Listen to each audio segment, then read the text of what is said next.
നമസ്കാരം. സൂര്യ ടിവിയുടെ എല്ലാ പ്രിയപ്പെട്ട പ്രേക്ഷകർക്കും സെലലോയിഡിന്റെ ഒരു പുതിയ എപ്പിസോഡിലേക്ക് സ്വാഗതം. ഇന്ന് സെലലോയിഡിന്റെ എപ്പിസോഡിൽ ഞാൻ ഗസ്റ്റായിട്ട് കൊണ്ടുവന്നിട്ടുള്ളത് the one and only film maker ആയിട്ടുള്ള നമ്മുടെ എല്ലാവരുടെയും പ്രിയപ്പെട്ട ഡയറക്ടർ എം പത്മകുമാർ സാറിനെയാണ്. സർ നമസ്കാരം. നമസ്കാരം.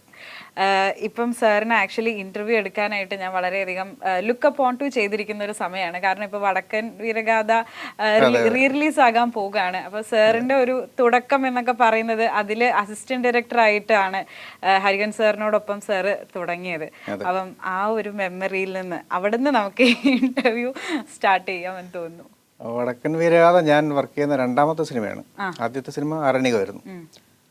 അതുപോലെ ഒരു സിനിമയുടെയോ അല്ലെങ്കിൽ മറ്റേതെങ്കിലും ബാക്ക്ഗ്രൗണ്ട് ഒന്നും ഇല്ലാത്തൊരു വീട്ടിൽ നിന്ന് ഒരു ഗ്രാമത്തിൽ നിന്ന് മദ്രാസിലോട്ട് പോയി അങ്ങനെ കുറേ ഡോക്ടർ ബാലകൃഷ്ണൻ എന്ന് പറയുന്ന ഒരാളെ ഒരു അന്നത്തെ ഏറ്റവും നല്ല ഡയറക്ടറും പ്രൊഡ്യൂസറും സ്ക്രിപ്റ്റ് റൈറ്ററൊക്കെ ആയിരുന്നു. അദ്ദേഹമാണ് എന്നെ ഹരിഹരൻ സാറിനെ പരിചയപ്പെടുന്നത്. അങ്ങനെയാണ് ആരണ്യകം എന്ന സിനിമ വർക്ക് ചെയ്യുന്നത്. അപ്പോൾ ആരണ്യകം കഴിഞ്ഞിട്ട് വടക്കൻ വീരഗാഥ എന്നൊരു സിനിമ ഹരിഹരൻ സാർ ചെയ്യാൻ പോകുന്നു. വലിയ സിനിമയാണ്. അന്നത്തെ കാലഘട്ടത്തെ സംബന്ധിച്ച് മലയാളത്തിലെ ഏറ്റവും വലിയ സിനിമ. അപ്പോൾ അതിൽ അസിസ്റ്റൻ്റായിട്ട് വർക്ക് ചെയ്യാന്ന് പറഞ്ഞാൽ വലിയൊരു ഭാഗ്യമാണ്. അപ്പം എനിക്ക് വർക്ക് ചെയ്യാൻ ഒരു അവസരം കിട്ടുമെന്ന് എനിക്ക് അറിഞ്ഞൂടാ. കാര്യം വെച്ചാൽ എനിക്ക് അങ്ങനെ വലിയ ബന്ധങ്ങളൊന്നും ഇല്ലല്ലോ. എനിക്ക് ഡോക്ടർ ബാലകൃഷ്ണനായിട്ടുള്ളൊരു ബന്ധം മാത്രമേ ഉള്ളൂ. ഹരിഹരൻ സാറായിട്ട് ഒരു സിനിമ വർക്ക് ചെയ്തിട്ടുണ്ട്. ഹരിഹരൻ സാറിൻ്റെ പറയുകയാണെങ്കിൽ ഈ സിനിമയുടെ കൂടെ വർക്ക് ചെയ്യാൻ വേണ്ടി ഇഷ്ടംപോലെ ആൾക്കാരുണ്ട്. എന്നാലും ഹരിഹരൻ സാർ എന്നോട് ആ സിനിമ വർക്ക് ചെയ്യാൻ പറഞ്ഞു. അത് ചിലപ്പോൾ ഒരു ആദ്യത്തെ സിനിമ ഞാൻ വർക്ക് ചെയ്തത് കൊള്ളാമെന്ന് തോന്നിയിട്ടായിരിക്കും. അപ്പോൾ അതൊരു വലിയ ഭാഗ്യമാണ് ആ സമയത്ത് എൻ്റെ ഒരു സിനിമ വർക്ക് ചെയ്യാൻ പറ്റിയത്. എന്തായിരുന്നു അന്ന് ഇപ്പം സിനിമ എന്തായാലും റീ റിലീസ് ആയിട്ട് ആ ബിഗ് സ്ക്രീനിൽ കാണുമ്പോൾ I M quite sure sir അന്നത്തെ ഓർമ്മകളിലേക്കൊക്കെ സാർ എന്തായാലും ഓടി എത്തുന്നുണ്ടാകുന്നത്. അപ്പം അസിസ്റ്റന്റ് ഡയറക്ടർ പോലും ആയിട്ടില്ല, അത്രയും ചെറിയ പയ്യനാണ്. അപ്പം എന്തായിരുന്നു സെറ്റിൽ അന്ന് ഉണ്ടായിരുന്ന ഒരു മെയിൻ ജോലി എന്ന് പറഞ്ഞ സാറിനെ ഏൽപ്പിച്ചത്? അത് ഓരോ ആ സിനിമ കാണുമ്പോൾ അറിയാലോ, ഓരോ സീനിനകത്തും ഒരുപാട് ജൂനിയർ ആർട്ടിസ്റ്റ് ഉണ്ട്. അതായത് നമ്മുടെ ഇന്നത്തെ സിനിമയിൽ കാണുന്ന സാധാരണ ഒരു സോഷ്യൽ സിനിമയല്ലല്ലോ. അപ്പോൾ എല്ലാവരും കുറേ ഭടന്മാർ അല്ലെങ്കിൽ നാട്ടുകാരൊക്കെ ആയിരിക്കും ജൂനിയർ ആർട്ടിസ്റ്റുകൾ. അപ്പോൾ അന്നത്തെ വേഷം അവരെ മേക്കപ്പ് ഇടിപ്പിക്കുക, അവരെ ഡ്രസ്സ് ഇടിപ്പിക്കുക. അങ്ങനത്തെ രാവിലെ 7 മണിക്ക് ഡയറക്ടർ സെറ്റിൽ വരുമ്പോഴേക്ക് ഇപ്പോൾ രാവിലെ ഒരു വലിയ സീനാണ്, അതിനകത്തൊരു 500 400 ജൂനിയർ ആർട്ടിസ്റ്റുകളുണ്ടാവും ചിലപ്പോൾ മിക്കവാറും. അപ്പോൾ രാവിലെ ഞങ്ങളുടെ ജോലി 4 മണിക്ക് എണീറ്റ് സെറ്റ് പോവുക. എന്നിട്ട് കുറേ മേക്കപ്പ് മാനും പിന്നെ ഫുൾ അസിസ്റ്റൻസ് കുറേ പേരുണ്ടാവും, അല്ലെങ്കിൽ കോസ്റ്റ്യൂമിൽ കുറേ പേരുണ്ടാവും. ഇവരുടെ അടുത്ത് ഈ ജൂനിയർ ആർട്ടിസ്റ്റുകളെ എത്തിക്കുക, അവരെ മേക്കപ്പ് ചെയ്ത് കോസ്റ്റ്യൂം ചെയ്ത് റെഡിയാക്കി ഡയറക്ടർ വരുമ്പോഴത്തേക്കും ഷോട്ടും റെഡിയാക്കിയിട്ട് എല്ലാം പെർഫെക്റ്റ് ആയിട്ട് സെറ്റ് ചെയ്ത് വെക്കുക എന്നുള്ളതാണ് ഞങ്ങളുടെ ജോലിയായിട്ടുണ്ടായിരുന്നത്. ഓക്കെ. അന്നപ്പോൾ അതിന്റെ ഷൂട്ടൊക്കെ കാണുമ്പോൾ സാറ് വർക്ക് ചെയ്യുന്ന രണ്ടാമത്തെ സിനിമയാണ്, മമ്മൂക്ക നായകനായിട്ട് വരികയാണ്. അതും ഇതേപോലെ ചരിത്രപരമായിട്ടുള്ള ഒരു സിനിമയാണ്. അതൊക്കെ അന്നത്തെ ഇപ്പം അന്നുള്ള ഒരു ചെറിയ പയ്യനായിട്ടുള്ള പത്മകുമാറിനെ സംബന്ധിച്ചിടത്തോളം വലിയൊരു അത്ഭുതമായിരിക്കും മുമ്പിൽ നടന്നുകൊണ്ടിരുന്നത്. വലിയ അത്ഭുതമാണ്. പക്ഷേ നമുക്കത് എൻജോയ് ചെയ്യാൻ പറ്റില്ല. കാര്യം വെച്ചാൽ നമ്മൾ ഫുൾ ഈ ജോലിയുടെ കൂടെ ആയതുകൊണ്ട് നമുക്ക് മമ്മൂക്കൻ്റെ ഒരു വലിയ സൂപ്പർ സ്റ്റാർ ഞങ്ങളുടെ മുന്നിൽ ഇങ്ങനെ അഭിനയിക്കുന്നു, പുള്ളി ഇത്ര ഭയങ്കരമായിട്ട് പെർഫോം ചെയ്യുന്നു. പുള്ളി പെർഫോം ചെയ്യുന്നത് നമ്മൾ കാണുന്നില്ല. കാര്യം നമ്മളെല്ലാം ഇതിൻ്റെ പുറകിലാണ്. അപ്പോൾ നമ്മളിതൊക്കെ പിന്നീട് സിനിമയിലാണ് നമ്മൾ ഒരു പെർഫോം ചെയ്യുന്നതൊക്കെ കാണുന്നത്. നമുക്കങ്ങനെ അവിടെ നിന്ന് പുള്ളി പെർഫോം ചെയ്യുന്നത് കാണാനോ കണ്ട് ആസ്വദിക്കാനോ എൻജോയ് ചെയ്യാനുള്ള നമുക്ക് യാതൊരു അവസരമില്ല. നമ്മൾ ഫുൾ ടൈം ജോലിയിലാണ്. അതിൻ്റെ ടെൻഷൻ ഉണ്ടാവും. ഇപ്പോൾ രാവിലെ 4 മണിക്ക് എണീറ്റിൽ സെറ്റിൽ വന്നു കഴിഞ്ഞാൽ രാത്രി ഷൂട്ട് കഴിഞ്ഞ് 9 മണിക്കൊക്കെ ഷൂട്ട് കഴിഞ്ഞ് പോകുന്നവരെ നമ്മൾ അതിൻ്റെ പുറകിൽ തന്നെ ഈ നല്ല ഹാർഡ് വർക്കാണ്. അപ്പോൾ നമുക്കിത് എൻജോയ് ചെയ്യാൻ പറ്റില്ല. പക്ഷേ എൻജോയ് ചെയ്യാൻ പറ്റിയില്ലെങ്കിൽ പോലും നമ്മൾ അതിൻ്റെ ഒരു ഭാഗമാണല്ലോ എന്ന് പറയുന്ന ഒരു അഭിമാനം നമ്മുടെ ഉള്ളിൽ എപ്പോഴും ഉണ്ടാകും.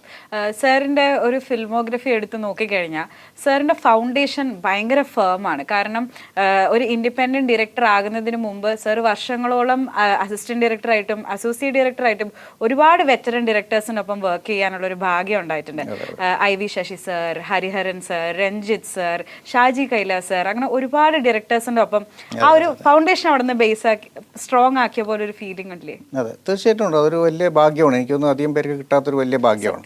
അപ്പോൾ അതെങ്ങനെ അത് എനിക്ക് കിട്ടിയെന്ന് എനിക്ക് തന്നെ അറിഞ്ഞൂടാ. കാര്യം വെച്ചാൽ ഞാനങ്ങനെ എവിടെയും ഇടിച്ചു കയറി ചെല്ലുന്ന ഒരാളല്ല. പക്ഷേ എങ്കിൽ പോലും എനിക്ക് ഇത്രയും വലിയ ഡയറക്ടേഴ്സിൻ്റെ കൂടെ വർക്ക് ചെയ്യാൻ പറ്റി. അതും വലിയ വലിയ സിനിമകൾ. ഇപ്പോൾ വടക്കൻ വീരഗാഥ, ശശിയുടെ കൂടെ ആണെങ്കിൽ ഇൻസ്പെക്ടർ ബൽറാം, ദേവാസുരം പോലുള്ള വലിയ വലിയ സിനിമകൾ ചെയ്തു. 6-ാം തമ്പുരാൻ, നരസിംഹം എന്ന് പറയുന്ന പോലത്തെ വലിയ വലിയ സിനിമകൾ ഷാജിയുടെ കൂടെ ചെയ്തു. രഞ്ജിത്തിൻ്റെ കൂടെയാണെങ്കിൽ ഞാൻ ചെയ്ത രാവണപ്രഭു, നന്ദനം എന്ന് പറഞ്ഞിട്ട് ഒരുപാട് നല്ല സിനിമകൾ ചെയ്തു. അങ്ങനെ ഇത്രയും ആൾക്കാരോട് ഇത്രയും നല്ല സിനിമകൾ വർക്ക് ചെയ്യാൻ പറ്റിയെന്ന് പറയുന്നത് എൻ്റെ ഒരു വലിയ ഭാഗ്യമാണ്. അതുകൊണ്ട് തന്നെ എനിക്ക് ശരിക്കും ഞാൻ ഒരു ഡയറക്ടറാവാൻ ഒരുപാട് സമയം കൂടുതൽ എടുത്തു എന്നൊരു തോന്നൽ എനിക്കുണ്ട്. കാര്യം വെച്ചാൽ ഞാൻ അസിസ്റ്റന്റ് ഡയറക്ടറായിട്ട് ഒരുപാട് കാലം വർക്ക് ചെയ്തു. 88 മറ്റേ ഞാൻ അസിസ്റ്റൻ്റായിട്ട് വന്നിട്ട് പിന്നെ ഞാൻ സിനിമ ചെയ്യുന്നത് 2003 ഇന്നൊന്നും അത്രയും ആരും സമയം എടുക്കാറില്ല. പക്ഷെ അത്രയും സമയം എടുത്തെങ്കിൽ പോലും എന്നെ സംബന്ധിച്ച് അതൊരു വലിയ എക്സ്പീരിയൻസ് ആയിരുന്നു. കാര്യം ഏതൊരു തരത്തിലുള്ള സിനിമയും എനിക്ക് ചെയ്യാൻ ഇന്ന് എൻ്റെ മുമ്പിലൊരു സിനിമ വരുമ്പോൾ എനിക്കത് ചെയ്യാൻ ഒരു ബുദ്ധിമുട്ടില്ലാത്തതും അല്ലെങ്കിൽ എനിക്ക് അതിനെ പറ്റി ഒരു ടെൻഷൻ ഇല്ലാത്തതും ഇത്തരം സിനിമകൾ വർക്ക് ചെയ്ത ഈ പറഞ്ഞ പോലെ ഒരു ഫൗണ്ടേഷൻ എനിക്ക് കിട്ടിയതുകൊണ്ടാണ്. ഇപ്പം 1988 ആദ്യത്തെ സിനിമ അസിസ്റ്റന്റ് ഡയറക്ടറായിട്ട് സാർ ജോയിൻ ചെയ്തത്. പിന്നെ 2003 അമ്മക്കിൽക്കൂടാണ് സാറിന്റെ ആദ്യത്തെ ഡെബ്യൂ സിനിമയായിട്ട് വരുന്നത്. അപ്പം ഈ ഒരു ഇത്രയും വർഷം ആ ഒരു ഫേം ഫൗണ്ടേഷൻ ഉണ്ടാക്കിയതിനെ പറ്റിയിട്ട് നമ്മളിപ്പോൾ സംസാരിച്ചു. അത് തന്നെയായിരുന്നു ആ ഒരു സ്വന്തം സിനിമ ഇൻഡിപെൻഡന്റ് മൂവി സംഭവിക്കാൻ ഇത്രയും ഒരു വർഷങ്ങൾ എടുത്തതിന്റെ മെയിൻ റീസൺ? എനിക്ക് ഈ ഒരാളുടെ നിന്ന് അടുത്ത ആളിലേക്ക് ഇങ്ങനെ വർക്ക് ചെയ്ത് പോയിക്കൊണ്ടിരുന്നു. പിന്നെ ഈ പറഞ്ഞ പോലെ എനിക്ക് ഈ പെട്ടെന്നൊരു സിനിമ ഡയറക്റ്റ് ചെയ്യുക എന്നുള്ളൊരു തോന്നൽ എൻ്റെ മനസ്സിലുണ്ടായിരുന്നില്ല. ഞാൻ ഈ വർക്ക് എൻജോയ് ചെയ്ത് ഇങ്ങനെ പോയി എന്നല്ലാതെ ഞാൻ ഒരു ഡയറക്റ്റ് ചെയ്യണം, എത്രയും പെട്ടെന്ന് ഒരു സിനിമ ഡയറക്റ്റ് ചെയ്യണം എന്നൊരു തോന്നൽ എൻ്റെ ഉള്ളിൽ ഉണ്ടായിരുന്നില്ല. അത് തന്നെ എനിക്ക് തോന്നുന്നത് രഞ്ജിത്ത് എന്ന് പറയുന്ന എൻ്റെ സുഹൃത്തും മലയാള സിനിമയിലെ ഏറ്റവും നല്ല എഴുത്തുകാരനുമായ രഞ്ജിത്ത്, എഴുത്തുകാരൻ ഡയറക്ടറുമായ രഞ്ജിത്തിൻ്റെ ഒരു നിർബന്ധം കൊണ്ട് കൂടിയാണ് ഞാൻ ശരിക്കും അമക്കളിക്കൂട് പോലും ചെയ്യാനുള്ളൊരു കാരണമെന്ന് എനിക്ക് തോന്നുന്നു. ഇല്ലെങ്കിൽ ചിലപ്പോൾ പിന്നെയും വൈകി പോകുമായിരുന്നു. അപ്പം അന്ന് നന്ദനം എന്നുള്ള സിനിമ ചെയ്യുന്ന സമയത്താണ് രഞ്ജിത്തിനോട് പറയുന്നത്, ഈ ഒരു സിനിമ ചെയ്യേണ്ട സമയം കഴിഞ്ഞു, ഇത്രയും പെട്ടെന്ന് നമുക്കൊരു സിനിമ ചെയ്യണം. പുള്ളി രഞ്ജിനെ സ്ക്രിപ്റ്റ് എഴുതിയിട്ട് രഞ്ജിൻ്റെ ബ്രദർ തന്നെ പ്രൊഡ്യൂസ് ചെയ്തിട്ടാണ് അമക്കളിക്കൂട് ഉണ്ടാകുന്നത്. അപ്പം അങ്ങനെ ഒരു നിർബന്ധം ഉണ്ടായതുകൊണ്ടാണ് എനിക്ക് തോന്നുന്നത് 2003 പോലും ഒരു സിനിമ ഞാൻ ചെയ്യാനുണ്ടായ കാരണം. അല്ലെങ്കിൽ കുറച്ചും കൂടെ കഴിഞ്ഞിട്ടായിരിക്കും, അല്ലെങ്കിൽ പിന്നെയും കുറച്ചും കൂടെ വൈകുമായിരുന്നു. രഞ്ജിത്തിനെ പോലെ ഒരാളുടെ ഒരു പ്രഷർ ഇല്ലായിരുന്നെങ്കിൽ ചിലപ്പോൾ പിന്നെയും കുറച്ചും കൂടെ വൈകിട്ട് പോകുമായിരുന്നു. അപ്പോൾ രഞ്ജിത്ത് സാറിന്റെ ആ ഒരു ഇൻഫ്ലുവൻസ് ആയിരുന്നു നന്ദനത്തിൽ ഉണ്ടായിരുന്ന അതേ ഒരു നായകൻ സ്റ്റാർ കാസ്റ്റ് തന്നെ അമ്മക്കിൽക്കൂടിലും വന്നിട്ടുണ്ടായിരുന്നത് നവ്യ നായരും പൃഥ്വിരാജും. അതെ. നിങ്ങൾക്ക് കാര്യം വെച്ചാൽ അന്ന് ആദ്യമായിട്ട് സിനിമ ചെയ്യുമ്പോൾ ഞങ്ങളിങ്ങനെ പല കഥകൾ ആലോചിച്ചു, പല സിനിമകളിൽ. ഇപ്പോൾ രഞ്ജിത്ത് എന്ന് പറഞ്ഞാൽ മലയാളത്തിലെ ഏറ്റവും വലിയ കൊമേഴ്ഷ്യൽ റൈറ്ററും ഡയറക്ടറും ആയിരുന്നു, രാവണപ്രഭു കഴിയുന്നവരെ. പിന്നെ രഞ്ജി തന്നെ ട്രാക്ക് ഒന്ന് മാറ്റി, നന്ദനം പോലുള്ള സിനിമകൾ കുറച്ചും കൂടെ നല്ല സിനിമകൾ, ഈ കൊമേഴ്ഷ്യൽ എലമെൻറ്റ്സ് വിട്ടിട്ട് കുറച്ചും കൂടെ റിയലിസ്റ്റിക് ആയിട്ടുള്ള സിനിമകൾ ചെയ്യാം എന്ന രീതിയിലേക്ക് രഞ്ജി വന്നു. അപ്പോൾ ഞാൻ സിനിമ ചെയ്യുന്ന സമയത്ത് രഞ്ജി ആ ഒരു മൂഡിലാണ്. അപ്പോൾ എന്നോട് പറഞ്ഞൊരു കാര്യം എന്ന് വെച്ചാൽ, ഒരു മലയാള സിനിമയിൽ ഒരുപാട് ഡയറക്ടേഴ്സ് ഉണ്ട്, ഒരുപാട് സിനിമകൾ ഓരോ വർഷം കൂടെ ഇറങ്ങുന്നുണ്ട്. അപ്പോൾ ഒരു പുതിയ ഡയറക്ടർ മലയാള സിനിമയ്ക്ക് ആവശ്യമില്ല, നമുക്കാണ് വരുന്ന ഡയറക്ടർക്കാണ് മലയാള സിനിമ ആവശ്യം. അപ്പോൾ നമ്മൾ സിനിമയ്ക്ക് വരുമ്പോൾ നമുക്ക് എന്തെങ്കിലും പുതിയതായിട്ട് കൊണ്ടുവരാൻ പറ്റണം, എന്തെങ്കിലും കോൺട്രിബ്യൂട്ട് ചെയ്യാൻ പറ്റണം. അപ്പോൾ ഒന്നുകിൽ ഒരു നല്ല മെസ്സേജ് സൊസൈറ്റിക്ക് കൊടുക്കാൻ പറ്റുന്ന ഒരു സിനിമ ചെയ്യുക, അല്ലെങ്കിൽ നമ്മൾ എന്തെങ്കിലും വേറൊരു പുതുമയുള്ള ഒരു സിനിമ, ആരും ഇതുവരെ കാണാത്ത രീതിയിലൊരു സിനിമ ചെയ്യുക, അങ്ങനെ ഒരു സിനിമ ചെയ്യാമെന്ന് പറഞ്ഞു. അങ്ങനെ ഞങ്ങൾ കുറേ സബ്ജക്റ്റ് ആലോചിച്ചു. അങ്ങനെയാണ് ഈ അമ്മക്കിളിക്കൂട് എന്ന് പറയുന്ന വിഷയം എന്ന് വെച്ചാൽ, ഇങ്ങനെ ഒരു അമ്മമാരെ പ്രൊട്ടക്ട് ചെയ്യുന്ന ഒരു ചെറുപ്പക്കാരൻ, അങ്ങനെ സൊസൈറ്റിക്ക് ഒരു നല്ല മെസ്സേജ് കൊടുക്കാൻ പറ്റുന്ന ഒരു സിനിമ എന്ന രീതിയിലാണ് അമ്മക്കിളിക്കൂട് ചെയ്യുന്നത്. പിന്നീട് ഉണ്ടായത് ആ ഒരു ചിത്രം എടുത്ത് നോക്കുകയാണെങ്കിൽ, പൃഥ്വിരാജ് എന്നൊരു നടന്റെ നായിക കഥാപാത്രമാകുന്ന ചിത്രങ്ങളിൽ ഇനിഷ്യലി വന്ന കുറച്ച് സിനിമകളിലുള്ള ഒരു സിനിമയാണ് അമ്മക്കിളിക്കൂട്. അവിടെ നിന്ന് അങ്ങോട്ട് അദ്ദേഹം പിന്നീട് വളർന്ന് നമ്മുടെ ഇന്ത്യയിൽ തന്നെയുള്ള ഇപ്പോൾ ഒരു നമുക്ക് മലയാളികൾക്ക് അഭിമാനിക്കാൻ തക്കതായിട്ടുള്ള ഒരു ആക്ടറായി വരുന്ന ഒരു വളർച്ചയാണ് നമ്മൾ കണ്ടത്. ഇപ്പം എമ്പുരാൻ റിലീസാകാൻ പോവുകയാണ്, അത് അദ്ദേഹം ഡയറക്റ്റ് ചെയ്യുന്ന ഒരു ചിത്രമാണ്. അപ്പം ഉറപ്പായിട്ടും സാറിനെ പോലുള്ള ഡയറക്ടേഴ്സിന്റെ ഒക്കെ ഒരു ഇൻഫ്ലുവൻസ് അദ്ദേഹത്തിന്റെ ഒരു ഡിറക്ഷനിലോ ഒക്കെ ഉണ്ടാകും. കാരണം അദ്ദേഹമൊക്കെ ആദ്യമായിട്ട് വർക്ക് ചെയ്യുന്ന ഡയറക്ടേഴ്സിൽ ഒരാൾ സാർ കൂടിയാണല്ലോ. ഇൻഫ്ലുവൻസ് ഉണ്ടാവുമെന്ന് എനിക്ക് തോന്നിയിട്ടില്ല. കാര്യം വെച്ചാൽ നമ്മളൊക്കെ അതിനു മുമ്പ് തന്നെ രാജു സിനിമകളെ കുറിച്ച് ഭയങ്കര അപ്ഡേറ്റഡ് ആയിരുന്നു. അതായത് ലോകത്തുള്ള എല്ലാ ഭാഷകളിലെ സിനിമകൾ കാണുക. അന്ന് തന്നെ രാജു ഈ ടെക്നിക്കലി എല്ലാ സിനിമകളുടെ അന്നത്തെ പുതിയ ക്യാമറ എന്തൊക്കെയാണ്, പുതിയ ഷൂട്ടിംഗ് മെത്തേഡുകൾ എന്തൊക്കെയാണ്, അതിനെപ്പറ്റി എല്ലാം പുള്ളി ഭയങ്കര അവെയർ ആയിരുന്നു അന്ന്, പണ്ട് കാലം തൊട്ടേ. അന്ന് അമ്മക്കിളിക്കൂടിൻ്റെ സമയത്ത് എനിക്ക് തോന്നുന്നില്ല അങ്ങനെ ഉണ്ടാവാൻ വഴിയില്ല, എനിക്കറിയില്ല. പക്ഷെ അതിന് ശേഷം പലപ്പോഴും ഞങ്ങൾ വർക്ക് ചെയ്തിട്ടുണ്ട്, അപ്പോൾ നേരിട്ട് കണ്ടിട്ടുണ്ട്, വർക്ക് ചെയ്തിട്ടുണ്ട്. ഞാൻ ഡയറക്റ്റ് ചെയ്ത സിനിമ അല്ലാതെ തന്നെ ഞങ്ങൾ വർക്ക് ചെയ്തിട്ടുണ്ട് രഞ്ജിത്തിൻ്റെ സിനിമകളിലൊക്കെ. അപ്പോഴൊക്കെ ഫുൾ ടൈം ഇപ്പം ഈ ടെക്നിക്കൽ ഇങ്ങനത്തെ കാര്യങ്ങളെക്കുറിച്ച് ഭയങ്കര അവെയറാണ് രാജു. അപ്പോൾ അതിൻ്റെ ഒരു ഗുണമാണ് രാജു ഇപ്പം എമ്പുരാനെ പോലുള്ള ഒരു സിനിമകളൊക്കെ രാജുവിന് ചെയ്യാൻ പറ്റുന്നത്. എനിക്ക് തോന്നുന്നത് ഞാൻ ഇത്രയും സിനിമകൾ ചെയ്തിട്ട് പോലും എനിക്ക് ഇത്രയും ടെക്നിക്കൽ കാര്യങ്ങൾ ഞാൻ അവെയറില്ല. കാര്യം ഞാൻ ടെക്നിക്കൽ കാര്യങ്ങൾ ഞാൻ അധികം ശ്രദ്ധിക്കാറില്ല. ഞാൻ എൻ്റെ ഒരു ഫ്രെയിമിങ് എൻ്റെ ജോലിയിൽ ചെയ്തു പോകാന്നല്ലാതെ ബാക്കി കാര്യങ്ങൾ ഞാൻ അധികം ശ്രദ്ധിക്കാറില്ല. അപ്പോൾ ഞാൻ ഒരു ക്യാമറാമാൻ ചെയ്യണമെങ്കിൽ ക്യാമറാമാൻ്റെ ജോലി ചെയ്യുക, അതിൻ്റെ ജോലിയിൽ ഞാൻ കൈ കടത്താറില്ല, അല്ലെങ്കിൽ ഞാൻ ശ്രദ്ധിക്കാറില്ല. പക്ഷേ രാജു അങ്ങനെ, രാജു സിനിമയുടെ എല്ലാ ഏരിയകളെക്കുറിച്ചും രാജുവിന് കൃത്യമായിട്ട് ബോധം ഉണ്ടാവും. ടെക്നിക്കലിയും അല്ലാതെയുള്ള വ്യക്തമായ ബോധത്തോടുകൂടിയാണ് രാജു ഓരോ സിനിമേനെയും അപ്രോച്ച് ചെയ്യുന്നത്. അതാണ് അതിൻ്റെ വ്യത്യാസം. രാജു ഡയറക്റ്റ് ചെയ്യുമ്പോഴല്ല, അഭിനയിക്കുമ്പോൾ പോലും രാജു അങ്ങനെയാണ്.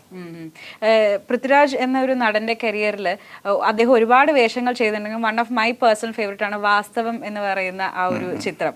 അത് പക്ഷെ ആ സിനിമ അർഹിക്കുന്ന ആ ഒരു അംഗീകാരം അല്ലെങ്കിൽ അത്രയും അങ്ങോട്ടൊരു ചർച്ചയാകപ്പെട്ടിട്ടില്ല എന്ന് സാറിന് തോന്നുന്നുണ്ട്. Because it's A beautiful film. അതോ അങ്ങനെ സംഭവിക്കാൻ കാരണം എനിക്ക് തോന്നുന്നത് നമ്മുടെ സോഷ്യൽ മീഡിയ അന്നൊന്നും ഇത്ര ആക്റ്റീവ് അല്ല. ഒരുപക്ഷെ ഇന്നത്തെ കാലത്താണ് വാസ്തവം റിലീസ് ചെയ്തിരുന്നെങ്കിൽ കൂടുതൽ ചർച്ച ചെയ്യപ്പെടുമായിരുന്നു, ഒരുപാട് ആളുകളിലേക്ക് ആ സിനിമ എത്തുമായിരുന്നു. അന്ന് ഈ പറഞ്ഞ പോലെ നമ്മൾ ഈ പോസ്റ്റേഴ്സും TV പോലും ഇത്രയും വലിയ സ്വാധീനം നമ്മളൊന്ന് ചെലുത്താൻ തുടങ്ങിയിട്ടില്ല. അപ്പോൾ അതിൻ്റെ ഒരു കുഴപ്പം കൊണ്ടാണ് അന്ന് അത്തരം ഒരു വിഷയം സാധാരണ ഒരു കൊമേഴ്ഷ്യൽ സിനിമ എന്ന് അതിനെ പറഞ്ഞുകൂടാ ശരിക്കും. ഒരു നല്ല സിനിമ, ഒരുപാട് എന്താ പറയുക, അന്തർധാരകളുള്ള ഒരു സിനിമയാണ്. ഒരുപാട് നമ്മൾ സൂക്ഷിച്ച് നോക്കി നമുക്ക് അതിനകത്ത് ഒരുപാട് കാര്യങ്ങൾ കാണാൻ പറ്റും. പക്ഷെ അത്രയും പ്രേക്ഷകർ ഒരുപക്ഷെ അത്രയും ഇതിലേക്ക് അന്ന് എത്തിയിട്ടില്ല, അതിലേക്ക് എത്തിക്കാൻ നമുക്ക് സാധിച്ചിട്ടില്ല. കാര്യം ഇങ്ങനത്തെ ഒരു പബ്ലിസിറ്റിയുടെ അഭാവം കൊണ്ട്. ഇന്നായിരുന്നെങ്കിൽ ഒരുപക്ഷെ അത് വേറൊരു തലത്തിൽ ശ്രദ്ധിക്കപ്പെടുമായിരുന്നു. തീർച്ചയായിട്ടും. പക്ഷെ ഇന്ന് സിനി ഫയൽസ് ഒരുപാട് ഡിസ്കസ് ചെയ്യുന്ന ഒരു ചിത്രമാണ് വാസ്തവം എന്ന് എനിക്ക് തോന്നിയിട്ടുണ്ട്. ഇപ്പം അന്നും സിനിമകൾ എടുത്തിട്ടുള്ള ഒരു ഡയറക്ടറാണ്, ഇന്നും അതുപോലെ സൂപ്പർ ഹിറ്റ്സ് ക്രിയേറ്റ് ചെയ്യുന്ന ഒരു ഡയറക്ടറാണ്. അപ്പം സിനിമയുടെ ഒരു വളർച്ചയുണ്ട്. ആ 2003 തൊട്ട് ഇന്നിപ്പോൾ നമ്മൾ 2025 വന്ന് നിൽക്കുകയാണ്. അപ്പം ഇത്രയും 1988 തൊട്ട് ഈ ഒരു സിനിമയുടെ ഗ്രോത്ത് നോക്കി കാണുന്ന ഒരു ഡയറക്ടർ എന്ന നിലയിൽ എന്താണ് സാറിന് തോന്നുന്നത്? എനിക്ക് പ്രോൺസ് ആൻഡ് കോൺസ് ഉണ്ടെന്ന് തോന്നുന്നു അല്ലേ? തീർച്ചയായിട്ടും ഉണ്ട്. അല്ല, എന്താണെന്ന് വെച്ചാൽ എനിക്ക് തോന്നുന്നത് കൂടുതൽ സിനിമ ആളുകളിലേക്ക്, എല്ലാ തലത്തിലുള്ള ആളുകളിലേക്കും സിനിമ ഇപ്പോൾ എത്തിയിട്ടുണ്ട്. അതായത് പണ്ടൊക്കെ ഞാൻ സിനിമ 88 എനിക്കൊരു സിനിമയിൽ അസിസ്റ്റൻ്റായിട്ട് വർക്ക് ചെയ്യണം എന്ന് പറഞ്ഞാൽ ഞാൻ ഇവിടുന്ന് മദ്രാസിൽ പോയി അവിടെ അലഞ്ഞു തിരിഞ്ഞ് ആരെങ്കിലും ഡയറക്ടേഴ്സിനെ പോയി കണ്ട് അവരുടെ പുറകെ നടന്ന് നമുക്ക് സിനിമ ചെയ്യാൻ പറ്റുള്ളൂ. ഒന്നും അങ്ങനെയല്ല. ഇന്ന് മലയാളത്തിൽ ഒരു സിനിമയിൽ വർക്ക് ചെയ്യണമെന്ന് ആഗ്രഹിക്കുന്ന ഒരാൾക്ക് ഈസി ആയിട്ടുള്ള വഴികളുണ്ട്. നേരെ കൊച്ചിയിൽ വന്നാൽ മതി. കൊച്ചിയിൽ ഒരുപാട് ആൾക്കാരെ കാണാം. എന്നെ കാണാൻ തന്നെ ഒരുപാട് ആൾക്കാർ വരുന്നുണ്ട്. അപ്പോൾ ഇവിടെ വലിയ ഹിറ്റായിട്ടുള്ള ഡയറക്ടേഴ്സിനെ കാണാൻ എത്ര തിരക്കുകളുണ്ടാവും. ഒരുപാട് കഥകൾ പറയാനുള്ള അവസരമുണ്ട്, എഴുത്തുകാർക്ക് അവസരമുണ്ട്, അഭിനയിക്കാനുള്ള അവസരങ്ങളുണ്ട്. പക്ഷെ അതിൻ്റെ ഒപ്പം തന്നെ ഈ കോമ്പറ്റീഷൻ ഭയങ്കരമായിട്ട് കൂടിക്കൊണ്ടുവരും. പണ്ടെന്ന് വെച്ചാൽ ഞങ്ങൾക്ക് കോമ്പറ്റീഷൻ കുറവാണ്. കാര്യം ഇവിടുന്ന് മെനക്കെട്ട് മദ്രാസിൽ പോയിട്ട് ഇത് ചാൻസ് അന്വേഷിക്കുന്ന ആളുകളുടെ എണ്ണം കുറവായിരിക്കുമല്ലോ. അതെ അതെ. ഇന്ന് പക്ഷേ അവസരങ്ങൾ കൂടുതലുണ്ട്, അതിൻ്റെ ഒപ്പം തന്നെ കോമ്പറ്റീഷനുണ്ട്. പിന്നെ ഈ പറഞ്ഞ പോലെ പണ്ട് എനിക്ക് അത്രയും സിനിമയോട് പാഷൻ ഉണ്ടായതുകൊണ്ടാണ് ഞാൻ ഇത്ര കഷ്ടപ്പെട്ട് മദ്രാസിൽ പോയത്. എൻ്റെ പുറകെ നടന്ന് ഈ സിനിമയിൽ അസിസ്റ്റന്റ് ഡയറക്ടറായി, പിന്നീട് ഡയറക്ടറായത്. ഇന്നിപ്പോൾ അത്രയും പാഷൻ ഇല്ലെങ്കിൽ പോലും ഇതിൻ്റെ ഗ്ലാമർ കണ്ടിട്ട് പോലും സിനിമയിൽ വരുന്ന ആൾക്കാരുടെ എണ്ണം ഭയങ്കരമായിട്ട് കൂടിയിട്ടുണ്ട്. കാര്യം എളുപ്പമാണല്ലോ, അപ്രോച്ചിങ് എളുപ്പമാണ്. അതുകൊണ്ട് നമുക്കിതിലെ മെച്ചപ്പെട്ട ആൾക്കാരാണ്, ഇതിൽ താല്പര്യമുള്ള ആൾക്കാരാണ്, ശരിക്കും ഗ്ലാമറിൻ്റെ പുറകെ പോകുന്ന ആൾക്കാരാണോ, അല്ലാണ്ട് ഇതിന് ക്വാളിറ്റി കണ്ട് പുറകെ പോകുന്ന ആൾക്കാരാണോ, പാഷൻ കൊണ്ടുവരുന്ന ആൾക്കാരാണോ തിരിച്ചറിയാൻ കുറച്ച് ബുദ്ധിമുട്ടുണ്ട്. അപ്പോൾ സിനിമ അതുകൊണ്ട് ഇന്നത്തെ കാലത്തിനനുസരിച്ച് ഗുണങ്ങളും ഉണ്ട്, ദോഷങ്ങളും ഉണ്ടായിട്ടുണ്ട്. പക്ഷേ എനിക്ക് തോന്നുന്നു ഗുണങ്ങളാണ് കൂടുതൽ ഉണ്ടായിട്ടുള്ളത്. പല പല പല ടേസ്റ്റുകൾ, ഒരുപാട് ആളുകൾക്ക് അവരുടെ ടേസ്റ്റുകൾ സിനിമയിൽ ഇംപ്ലിമെൻറ്റ് ചെയ്യാൻ പറ്റിയിട്ടുണ്ട്. പ്രേക്ഷകരുടെ ഒരു നോളജും അതിനോടൊപ്പം തന്നെ കൂടിയിട്ടില്ലേ സാർ? അതായത് ഒരു സിനിമ വരുമ്പോൾ ആ സിനിമയെ ഭയങ്കരമായിട്ട് കീറി മുറിച്ചിട്ടുള്ള അഭിപ്രായങ്ങൾ, അവർക്കത് പറയാനായിട്ടുള്ള നോളജ് ഉണ്ടോ എന്ന് നോക്കാണ്ട് കൂടിയിട്ടുള്ള അഭിപ്രായങ്ങൾ വരുമ്പോൾ ഒരു സിനിമയുടെ ക്രിയേറ്റർ എന്നുള്ള രീതിയിൽ സാറിന് എങ്ങനെയാണ് തോന്നാറ്? തീർച്ചയായിട്ടും അവരുടെ എന്താ പറയുക, ഈ പ്രേക്ഷകരുടെ ക്വാളിറ്റി ഭയങ്കരമായിട്ട് കൂടിയിട്ടുണ്ട്. കൂടുതലെന്ന് വെച്ചാൽ കാരണം വേറൊന്നുമല്ല, ഇന്നവർക്ക് ലോകത്തുള്ള എല്ലാ സിനിമകളും അവരെ തൊട്ട് മുമ്പിലുണ്ട്, കൺമുമ്പിലുണ്ട്. ഏത് സിനിമകൾ ലോകത്ത് ഏത് ഭാഷയിലും വരുന്ന എത്ര നല്ല സിനിമകളും അവർക്ക് ഏത് ഒരു ബട്ടൺ നീക്കിയാൽ കാണാൻ പറ്റുന്ന സാഹചര്യം ഇന്നുണ്ട്. പണ്ട് അതില്ല. അപ്പോൾ നമുക്ക് അവർക്ക് നമ്മളൊരു സിനിമ ചെയ്യുമ്പോൾ അവർ കമ്പയർ ചെയ്യുന്നത് ലോകത്തിറങ്ങുന്ന മറ്റ് ഭാഷകളിലെ നല്ല മികച്ച സിനിമകളായിട്ടാണ് കമ്പയർ ചെയ്യുക. അപ്പോൾ കമ്പയർ ചെയ്യുമ്പോൾ ചിലപ്പോൾ നമ്മുടെ സിനിമ പുറകിലായി പോകും. അപ്പോൾ അങ്ങനെ ഒരു വിഷയമുണ്ട്. പക്ഷെ അത് നല്ലതാണ്, നമ്മളെ കുറച്ചും കൂടെ സിനിമ നന്നാക്കാൻ നമ്മൾ പ്രേരിപ്പിക്കും. കാര്യം നമ്മളൊരു സിനിമ ചെയ്യുമ്പോൾ പണ്ടത്തേക്കാൾ കൂടുതൽ ടെൻഷൻ ഉണ്ട്, നമ്മൾ കൂടുതൽ അതിനെപ്പറ്റി ശ്രദ്ധിക്കുന്നുണ്ട്, ക്വാളിറ്റി ശ്രദ്ധിക്കുന്നുണ്ട്. കാര്യം ഈ സിനിമ ഇതുപോലെ കീറി മുറിക്കപ്പെടാൻ ഇടയുണ്ട് എന്നുള്ള ബോധം 100% നമ്മുടെ ഉള്ളിലുണ്ട്. അപ്പോൾ അതുകൊണ്ട് നമ്മൾ അത്തരം ചാൻസുകൾ പരമാവധി കൊടുക്കാതിരിക്കാൻ നമ്മൾ ശ്രമിക്കും. പണ്ടങ്ങനെയല്ല. പണ്ട് നമുക്ക് ഈ സിനിമ ഏത് വിധേയം, പണ്ട് നമ്മളെ സിനിമ കണ്ടാൽ അറിയാമല്ലോ, നമ്മുടെ സിനിമയുടെ അന്നത്തെ സാഹചര്യങ്ങൾ കൊണ്ട് ക്വാളിറ്റി മോശമായ ഒരുപാട് സിനിമകളുണ്ട്. പക്ഷേ ഇന്നത്തെ കാലത്ത് അത്രയും സാഹചര്യങ്ങൾ കുറവാണ്. അതുകൊണ്ട് ക്വാളിറ്റിയിൽ ആളുകൾ ഒരുപാട് ശ്രദ്ധിക്കുന്നുണ്ട്. സാർ, ഇപ്പം ഇന്നത്തെ കാലത്ത് ആൾക്കാർ സിനിമ ചെയ്യുമ്പോൾ ഒരു ഡയറക്ടർ ആകണം എന്ന ആഗ്രഹമുള്ള ഒരു വ്യക്തി മുമ്പോട്ട് വരികയാണെങ്കിൽ 2-3 സിനിമയൊക്കെ മേ ബി ഒന്ന് അസിസ്റ്റന്റ്, പിന്നെ അസോസിയേറ്റ്, പിന്നീട് അവരങ്ങ് നേരെ സിനിമ ഡയറക്ട് ചെയ്യുകയാണ്. പക്ഷെ സാറിന്റെ ഒരു ഫിൽമോഗ്രഫിയിൽ ഞാൻ നോക്കിയപ്പം ഇപ്പൊ 2003 അമ്മക്കിൽ കൂടി സാർ ചെയ്തു. ശേഷം ഐ തിങ്ക് 2006 സാറിന്റെ നെക്സ്റ്റ് സിനിമ ചെയ്യുന്നത്, if I am not wrong. 2004 Vargam ചെയ്തു, 2006 വാസ്തവം ചെയ്തു. Yes, okay. പക്ഷേ ഈ സിനിമകളുടെ ഇടയിലായാലും ഈ സിനിമ കഴിഞ്ഞിട്ടും അസോസിയേറ്റ് ഡയറക്ടറായിട്ട് സാർ ഐ തിങ്ക് രഞ്ജിത്ത് സാറിന്റെ ഒക്കെ ഒപ്പം ഒരുപാട് ചിത്രങ്ങളിൽ ചെയ്തിട്ടുണ്ട് എന്ന്. അപ്പം അതിന്റെ ഉള്ളിലൊരു പ്രേരണ എന്താണ്? Still I M A learner എന്നുള്ള ആ ഒരു തോട്ട് പ്രോസസ് ആയിരുന്നോ? അത് എപ്പോഴും അതെ, അതിപ്പോഴും ഇപ്പോഴും ഞാൻ ലേണറാണ്. കാര്യം വെച്ചാൽ നമ്മൾ അടുത്ത സിനിമ ചെയ്യുന്നതിന് മുമ്പ് ഞാൻ കുറേ അതുമായിട്ട് ബന്ധപ്പെട്ട സിനിമകൾ എടുത്ത് കാണുകയും അത് എങ്ങനെ ഈ സിനിമയിൽ പുതിയതായിട്ട് ഇതുവരെ കാണാത്ത രീതിയിൽ അതെങ്ങനെ ഇത് ഷൂട്ട് ചെയ്യാൻ പറ്റും എന്നൊക്കെ ചിന്തിക്കാറുണ്ട്. അപ്പോൾ സിനിമ ചെയ്യുന്ന ആൾക്കാർ എപ്പോഴും പഠിച്ചുകൊണ്ടിരിക്കുകയാണ്. തീർച്ചയായിട്ടും ഞാൻ മാത്രമല്ല, സിനിമ ചെയ്യുന്ന ഓരോരുത്തരും എപ്പോഴും പഠിച്ചുകൊണ്ടിരിക്കണം. എന്നാൽ മാത്രമേ പുതിയ ഓരോ സിനിമയും പുതിയതാണല്ലോ. അപ്പോൾ പുതിയതായിട്ട് എന്തെങ്കിലും ഇംപ്ലിമെൻ്റ് ചെയ്യണമെങ്കിൽ നമുക്കത് പഠിച്ചുകൊണ്ട് എന്നാൽ മാത്രമേ സാധിക്കുള്ളൂ. അപ്പോൾ ഞാനിത് വർക്ക് ചെയ്യാൻ കാര്യം എന്ന് വെച്ചാൽ, ഒന്നാമത്തെ കാര്യം, ഞാൻ ഇടയ്ക്ക് കണ്ടിന്യൂസ് ആയിട്ട് സിനിമ ചെയ്യുന്ന ആളല്ല. ഒരു വർഷം 2-3 സിനിമ ചെയ്യുന്ന ഒരാളല്ല. ഒരു സിനിമ ചെയ്ത് കഴിഞ്ഞാൽ പിന്നെ അടുത്ത സിനിമ ചിലപ്പോൾ 1 വർഷമോ 2 വർഷം കഴിഞ്ഞിട്ടായിരിക്കും സിനിമ ചെയ്യുക. അപ്പോൾ അതിൻ്റെ ഇടയ്ക്ക് എനിക്കിങ്ങനെ ഒരു കൂടെ വർക്ക് ചെയ്യാൻ ഒരു അവസരം കിട്ടുക, പ്രത്യേകിച്ച് രഞ്ജിത്തിനെ പോലെ ഒരാളുടെ കൂടെ വർക്ക് ചെയ്യാൻ അവസരം കിട്ടുക എന്ന് പറഞ്ഞാൽ അതൊരു വലിയ കാര്യമാണ്. കാര്യം എന്ന് വെച്ചാൽ 2-3 കാര്യങ്ങളാണ്. ഒന്ന്, എനിക്ക് കുറേ പുതിയ കോൺടാക്ട്സുകൾ കിട്ടും. നമുക്ക് അതുവരെ കണ്ടിട്ടില്ലാത്ത അല്ലെങ്കിൽ പരിചയപ്പെട്ടില്ലാത്ത ഒരുപാട് ആൾക്കാരെ പരിചയപ്പെടാൻ പറ്റും. പിന്നെ ഒരു എക്സ്പീരിയൻസ് നമ്മൾ പറഞ്ഞില്ലേ, നമ്മൾ ഓരോ ദിവസവും ഓരോന്ന് പഠിച്ചുകൊണ്ടിരിക്കുകയാണ്. ഇപ്പോൾ രഞ്ജിത്ത് സിനിമ ചെയ്യുമ്പോഴും ഇപ്പോൾ ശ്രീകുമാർ മേനോൻ്റെ ഒരു സിനിമ ഞാൻ ഒടിയനിൽ ചെയ്തു. അപ്പോൾ എനിക്ക് പഠിക്കാൻ പറ്റിയ ഒരുപാട് കാര്യങ്ങളുണ്ട്. അവർ വർക്ക് ചെയ്യുന്ന രീതിയും ഞാൻ വർക്ക് ചെയ്യുന്ന രീതിയും രണ്ടാണ്. അപ്പോൾ ഞാനൊരു സീന് കണ്ടിട്ട് അത് മനസ്സിൽ എങ്ങനെ ഷൂട്ട് ചെയ്യണമെന്ന് ചിന്തിക്കുന്നതിൻ്റെ വേറെ ഓപ്പോസിറ്റായ രീതിയിലായിരിക്കും അവർ ഷൂട്ട് ചെയ്യുക. അപ്പോൾ എനിക്ക് തോന്നുമ്പോൾ അത് ഇങ്ങനെയും ചെയ്യാമല്ലോ എന്ന് തോന്നും. ഇതെനിക്ക് എൻ്റെ അടുത്ത സിനിമയിൽ ഇംപ്ലിമെൻറ്റ് ചെയ്യാൻ പറ്റും. അപ്പം അങ്ങനെ ഒരുപാട് ഗുണങ്ങളുണ്ട് അങ്ങനെ വർക്ക് ചെയ്യുന്നതുകൊണ്ട്. അങ്ങനെ ചെയ്യുന്നതാണ്, ഇതിൻ്റെ ഒരു പാഷൻ്റെ ഭാഗമായിട്ട് ചെയ്യുന്നതാണ്. ഇപ്പം ഒരുപാട് നല്ല നല്ല ഡയറക്ടേഴ്സിൻ്റെ ഒപ്പം അസോസിയേറ്റ് ആയിട്ടും അസിസ്റ്റൻ്റ് ആയിട്ടും ഒക്കെ വർക്ക് ചെയ്യാൻ പറ്റിയെന്ന് നമ്മൾ പറഞ്ഞു. അതുപോലെ തന്നെ മറ്റൊരു ഭാഗ്യമാണ് സാറിൻ്റെ പ്രൊഫൈലിനോട് എപ്പോഴും വെക്കാൻ പറ്റുന്നത്. അതായത് നമ്മൾ മലയാള സിനിമയിൽ എന്നും ആരാധിക്കുന്ന നടന്മാരുടെ എവർഗ്രീൻ ആയിട്ടുള്ള ക്യാരക്ടേഴ്സ് വന്ന സിനിമകളിൽ സാർ ഒരു ഭാഗമായിട്ടുണ്ട് എന്നുള്ളത് അല്ലേ. ഇപ്പം ദേവാസുരം, അതിൻ്റെ സീക്വലായിട്ടുള്ള രാവണപ്രഭു, ആറാം തമ്പുരാൻ, നരസിംഹം, ഇൻസ്പെക്ടർ ബൽറാം, ഒരുപാട് സിനിമകളിൽ അതൊരു വലിയ ഭാഗ്യമല്ലേ സാർ? തീർച്ചയായിട്ടും വലിയ ഭാഗ്യം എന്ന് വെച്ചാൽ അത് ഇപ്പോഴൊക്കെ നമ്മളത് ആലോചിക്കുമ്പോൾ നമുക്ക് കിട്ടിയിട്ട് വലിയൊരു ഭാഗ്യമാണ്. പക്ഷേ എൻ്റെ ഏറ്റവും വലിയ ട്രാജഡി എന്താണെന്ന് വെച്ചാൽ ഞാൻ അന്ന് ഇതിനെപ്പറ്റി ഒട്ടും ചിന്തിക്കുന്നില്ല. ഇങ്ങനത്തെ കാര്യങ്ങളെക്കുറിച്ച് നാളെ ഭാവിയിൽ നമുക്കിതൊരു വലിയ ഭാഗ്യമായിട്ട് ഫീൽ ചെയ്യുമെന്ന് തോന്നാത്തതുകൊണ്ട് ഞാൻ അതിൻ്റെ ഓർമ്മകളൊന്നും എൻ്റെ ഒരു ഉദാഹരണത്തിന് ഈ ഫോട്ടോഗ്രാഫ്സോ അങ്ങനത്തെ കാര്യങ്ങളൊന്നും എൻ്റെ കയ്യിലില്ല. ഞാനതിനെപ്പറ്റി അന്ന് ചിന്തിച്ചിട്ടേ ഇല്ല. ഇപ്പോഴാണ് ഇപ്പാലോചിക്കാൻ നമുക്ക് തോന്നുന്നു അന്നത്തെ ആ ഫോട്ടോഗ്രാഫ്സൊക്കെ ഉണ്ടായിരുന്നെങ്കിൽ എന്ത് രസമായിരിക്കും ഇപ്പോൾ അത് കാണുമ്പോൾ. എന്തൊക്കെ കാര്യങ്ങൾ നമ്മുടെ മനസ്സിൽ നമുക്ക് ഓർമ്മിക്കാൻ പറ്റും, എന്തൊക്കെ നമുക്ക് എൻജോയ് ചെയ്യാൻ പറ്റും. പക്ഷേ അതൊന്നും ഞാൻ എടുത്തു വെച്ചിട്ടില്ല, സൂക്ഷിച്ച് വെച്ചിട്ടൊന്നുമില്ല. പക്ഷേ ഈ പറഞ്ഞ പോലെ അതൊരു വലിയ ഭാഗ്യമാണ്. നമ്മൾ ആലോചിക്കുമ്പോൾ അത് മലയാളത്തിൽ എനിക്ക് തോന്നുന്നത് എന്നെപ്പോലെ വളരെ കുറച്ച് പേർക്ക് അങ്ങനത്തെ ഒരു ഭാഗ്യം ഉണ്ടായിട്ടുള്ളൂ. ഓക്കെ സർ, ആ ഒരു ഭാഗ്യമുള്ള ആള് എന്ന രീതിയിൽ ഞാൻ ചോദിക്കുകയാണ്. ഇപ്പം ദേവാസുരത്തിൻ്റെയും അതുപോലെ തന്നെ രാവണപ്രഭുവിൻ്റെയും പുറകിലുള്ളൊരു മെയിൻ പില്ലറായിട്ട് നിന്ന് വർക്ക് ചെയ്യാൻ പറ്റിയ ഭാഗ്യം കിട്ടിയ ഒരു ഡയറക്ടറാണ് സാർ. അതുകൊണ്ട് ഞാൻ ചോദിക്കുകയാണ്, എപ്പോഴാണ് ഈ രാവണപ്രഭു എന്ന് പറയുന്ന ഒരു ഐഡിയ രഞ്ജിത്ത് സാറിൻ്റെ മനസ്സിലേക്ക് വരുന്നത്? എനിക്ക് തോന്നുന്നത് മറ്റേ വല്യേട്ടൻ എന്നൊരു സിനിമയാണ് രഞ്ജിത്ത് ഷാജിക്കല സ്കൂട്ടുകെട്ടിൽ അവസാനം ചെയ്ത സിനിമ. വല്യേട്ടൻ്റെ സമയത്ത് വല്യേട്ടൻ്റെ ഒരു സോങ് രഞ്ജിത്താണ് ഷൂട്ട് ചെയ്തത്. അതായത് ലാസ്റ്റ് മിനിറ്റ് ഡയറക്ടർ ഷാജിയേട്ടൻ എഡിറ്റിംഗ് വർക്കുകൾക്കായിട്ട് ചെന്നൈയിലേക്ക് പോയി ഒരു സോങ് ഷൂട്ട് ചെയ്യണം, പൊള്ളാച്ചി വെച്ച് ഷൂട്ട് ചെയ്യണം. അപ്പോൾ ഡയറക്ടറിൽ അന്ന് സിബി സാറിനെ ആരൊക്കെ നോക്കിയിരുന്നു, ആ സമയം ആരും ഫ്രീ അല്ല. അപ്പോൾ രഞ്ജി എന്നെ പറയുന്ന രഞ്ജി ചെയ്യാം, ഇതൊരു ചെയ്തിട്ടില്ലല്ലോ, അപ്പോൾ പുള്ളി ചെയ്യാം. അങ്ങനെ ഞാൻ കൂടെ പോയി, അസോസിയേറ്റ് ആയിട്ട് കൂടെ പോയി പൊള്ളാച്ചിയിൽ സോങ് ഷൂട്ട് ചെയ്തു.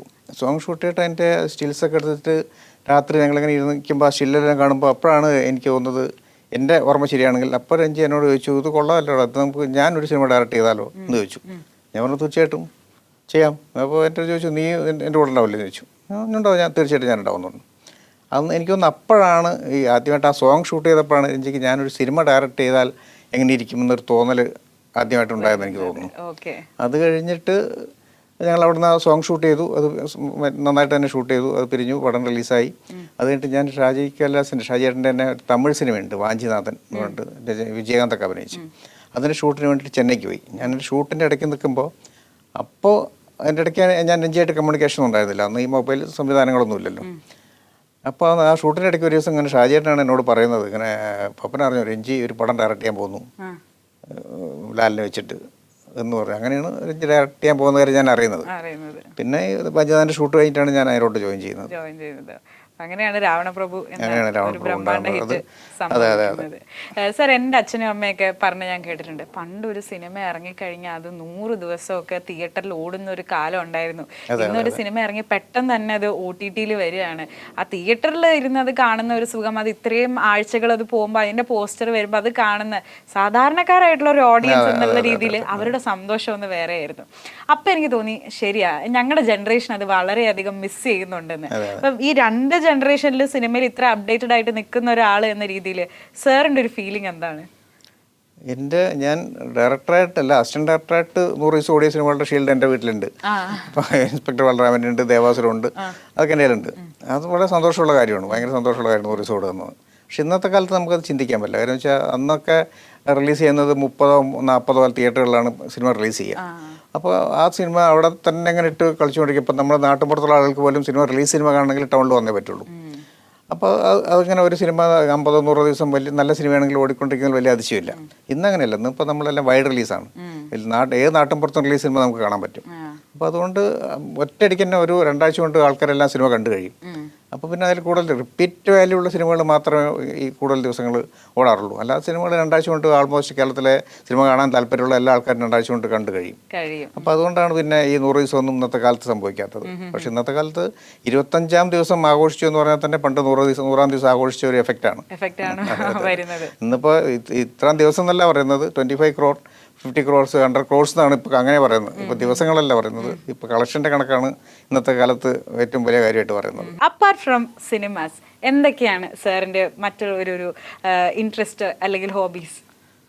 ഞാൻ വായിക്കും, പുസ്തകങ്ങൾ വായിക്കാറുണ്ട്. അതാണ് ഇപ്പോൾ ഇവിടെ എറണാകുളത്ത് താമസിച്ച് നമുക്ക് പറ്റുന്ന ഹോബി, അത് മാത്രമേ ഉള്ളൂ. സിനിമകൾ കാണാൻ, പുസ്തകം വായിക്കാൻ മാത്രമേ ഉള്ളൂ. പിന്നെ എനിക്ക് താല്പര്യം എന്ന് വെച്ചാൽ എനിക്ക് കൃഷിയോട് താല്പര്യം ഉണ്ടായിരുന്നു, ഫാം ഉണ്ടായിരുന്നു. ഞാനൊരു എന്താ പറയുക, ഒരു കാറ്റിൽ ഫാം നടത്തിയിരുന്നു പാലക്കാട്.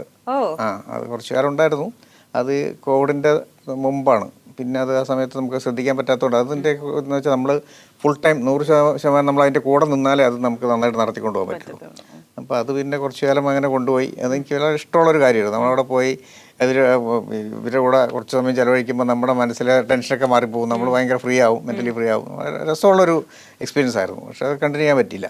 പിന്നെ ഒന്നാമത്തെ കാര്യം വെച്ചാൽ നമ്മൾ സിനിമയുണ്ട് എറണാകുളത്ത് നിന്ന് നമുക്ക് അധികം വിട്ടു നിൽക്കാൻ പറ്റില്ല. ഈ സിനിമയുടെ എപ്പോഴും ഡിസ്കഷൻ കാര്യങ്ങൾ ഇവിടെ ആയിരിക്കും. ഇത് നമ്മൾ എറണാകുളത്ത് ഈ പരിപാടി ചെയ്യാനും പറ്റില്ല, നാട്ടുപുറത്ത് ചെയ്യാൻ പറ്റുള്ളൂ.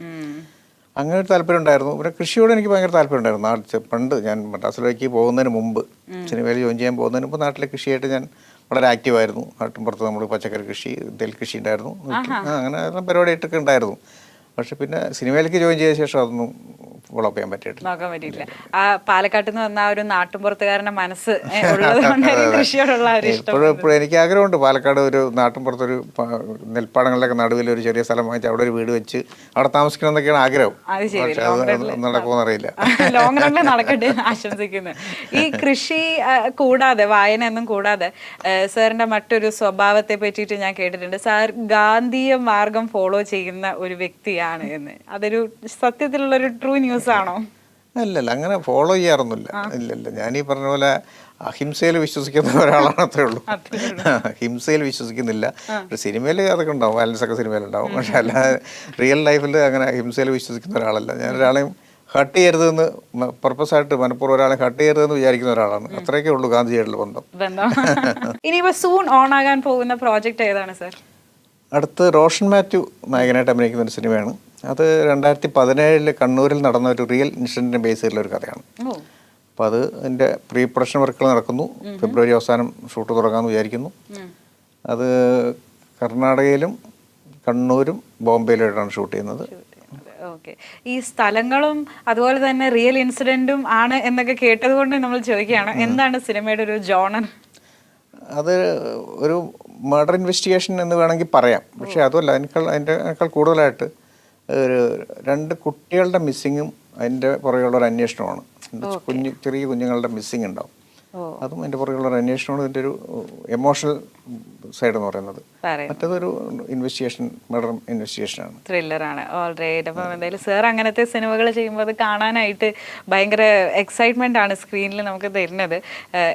ഏറ്റവും വലിയ എക്സാമ്പിൾ ജോസഫാണ്. സംഭവിക്കട്ടെ, എല്ലാ സിനിമകളും സംഭവിക്കുന്നതാണ്. നമ്മളെല്ലാ സിനിമകളും ചെയ്യുന്നത് ഒരേ രീതിയിലാണ്, ഒരേ സിൻസിയറിറ്റിയോടെയാണ് നമ്മൾ ഓരോ സിനിമയെ അപ്രോച്ച് ചെയ്യുന്നത്. ഒരേ ഇതിലാണ് നമ്മൾ സിനിമ എല്ലാം ചെയ്യുന്നത്, എല്ലാ സിനിമ. പക്ഷേ ഓരോ സിനിമയ്ക്ക് ഓരോ ജാതകമുണ്ട്. ആ സിനിമ ചിലത് നന്നായി വരും, ചിലത് നമ്മൾ ഉദ്ദേശിച്ചത്ര നന്നായിട്ട് വന്നില്ല എന്ന് വരും. ഇത് നന്നായിട്ട് വരട്ടെ, നമുക്ക് പ്രാർത്ഥിക്കാം. തീർച്ചയായിട്ടും സാർ. അപ്പം എല്ലാവിധ ആശംസകളും നേരുന്നു ഇനി വരാനിരിക്കുന്ന എല്ലാ ചിത്രങ്ങൾക്കും. All right sir, thank you so much. Thank you. കൂടുതൽ സിനിമാ വിശേഷങ്ങളും അപ്ഡേറ്റ്സുമായിട്ട് സെല്ലുലോയിഡിന്റെ മറ്റൊരു എപ്പിസോഡിൽ കാണുന്നത് വരേക്കും this is me Meenakshi Sudheer signing off from Celluloid. By.